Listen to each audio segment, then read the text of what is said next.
Hi everyone, welcome back to another video from Trading for Beginners, and in this video I'm gonna show you how to invite a friend in XM application. So first of all, launch open your XM app on your mobile device and log into your account.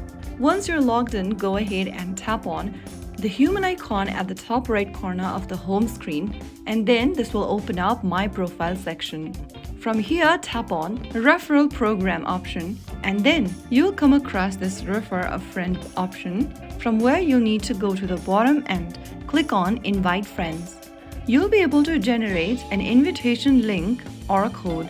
Once you do that, click on the copy button in the pop-up and share the link or code with your friends via WhatsApp, email, or social media platforms. When your friend signs up using your referral, both of you may receive bonuses or rewards. So that is how you can easily invite a friend in XM application or XM platform.